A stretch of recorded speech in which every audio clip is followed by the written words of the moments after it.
an b'a yɛrɛ fo ka i yɛrɛ kun fo ka Mali dɔgɔtɔrɔ bɛɛ lajɛlen fo ni yɔrɔ in na fɛn o fɛn bɛ kɛnɛya ko nasira la an ka foli b'u ye ka dugawu kɛ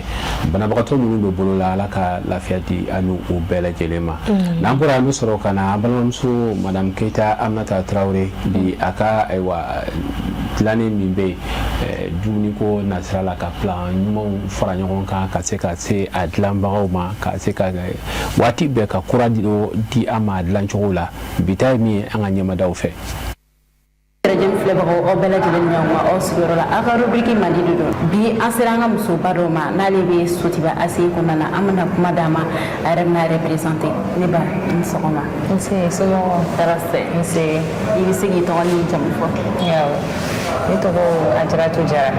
ne ye restauratrice ye Sotiba ne ka restaurant tɔgɔ ko Sister Chef. Ne ba bɛna jumɛn tobi ka jira an na. Bon bi n bɛna misisiri proposer aw ye komi sunkalo kɔnɔna na misisiri ka di mɔgɔ caman ye donc an b'o de kɛ ka proposer an ka clients ye suntigɛla. Ne ba ko k'an bɛna misisiri de tobi ka jira an na aw ni an ka jɛkulu filɛ ɲɔgɔn fɛ. Donc misisiri tobi fɛngɛ na ne kɔni mako bɛ se mun ma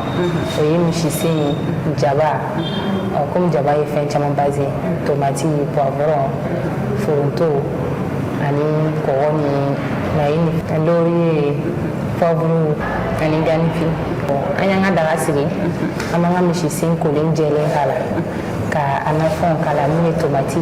jaba poivron ani foronto fitinin komi foronto man di mɔgɔ caman ye an bɛ fitinin k'a la dɔrɔn ka se ka bɔ yɛrɛ ma.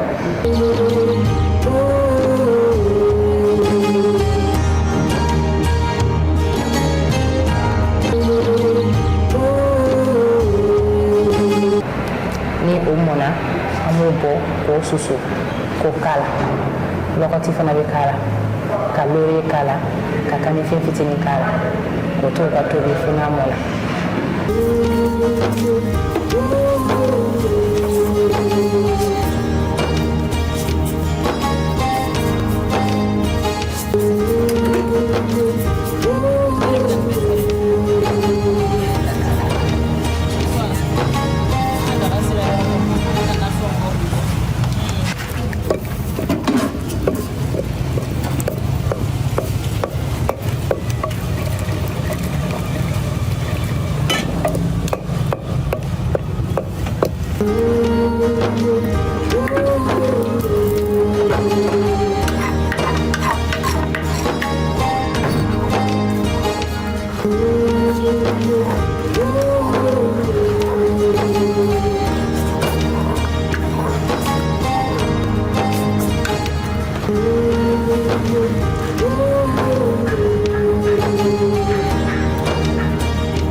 A bɛ ɲini ka mɔ tuma min na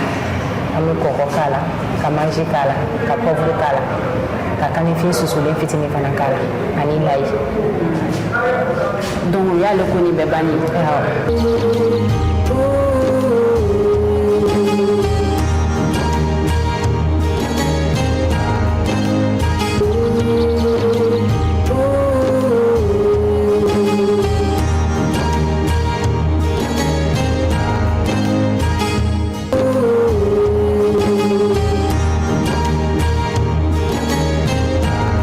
Ni an ka misisiri mɔnen bannen an y'a servir donc o y'o de ye sisan. Donc a tɔ tora dégustation de. Awɔ. Malheureusement dégustation ko in an bɛ sunkalo la o de tɛna se ka kɛ mais i b'a dɔn ni sun tigɛra an bɛna mais ni mɔmi ka di. Awɔ. Yɔrɔ ani mɔmi ka di kosɛbɛ. n'est-ce pas. Awɔ. Saneba folikan jumɛn b'i bolo ka lase an filɛbagaw ma. Awɔ n bɛ n ka foli bila bɛɛ lajɛlen ye ko Ala k'an bɛn siɲɛ wɛrɛ ma donc n bɛ insister bɛɛ ka na an ka restaurant na a bɛ Sotiba ACI la a yɔrɔ ma jan 16e na an bɛ dumuni caman kɛ maliyɛn dumuni ivoiriyɛn dumuni wɔlɔfɔ dumuni voilà an bɛ sɔgɔma fo sufɛ n'aw nana kɔni plat caman ba de bɛ a bɛ se ka servir mun na. Est-ce que an ma kɛ teri ye parce que e ko ko nin dumuni dumuni bɛɛ b'aw fɛ yan nɔ donc an kɛra teri ye ou bien a banna n ye terikɔrɔ sɔrɔ n yɛrɛ la ne y'o de fɔ yɔrɔ tɛ janya ma yɔrɔ tɛ surunya ma donc n'e ko k'e bɛ se min na an bɛ si ma f'i sigiyɔrɔ la i k'o tobi ka yira an na an fana k'o yira diɲɛma la k'a fɔ k'e de y'a tobi ka tila ka na an fana n'a ye ka dundala lajɛ n'a bɛ tobiya min na donc ni de tun b'an bolo ka yira u la bi n'o tun ye misise ye an b'a dɔn bɛɛ lajɛlen y'a tobicogo faamuya surtout an falakaw musolakaw ye caman kɛ dɛ mais a ye don guwa la a fana k'a lajɛ nin recette ninnu a ka nɔgɔn trop donc an b'a fɔ lakaw k'an bɛn diɲɛ waati wɛrɛ k'an bɛn ayiwa an bɛ Aminata fo ka waleɲuman dɔn madame Keita ka tila k'an balimamuso Hajaratu Jara fo Sotiba ACI kɔnɔ a ka restaurant duman in kɔnɔ a ma ɲɛ a ko ko ale bɛ a ta bila yɛrɛ de ka na ka goûter bila ka na ko k'a nɛnɛ a y'o emballé fo k'a ɲɛ misisen ko n'an jiginna k'an k'o lajɛ n'a bɛ cogo min na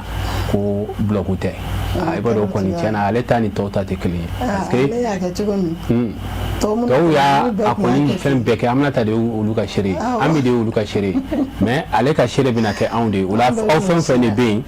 ko n'aw mago bɛ misisen tobilen na k'aw boli ka se Sotiba ACI la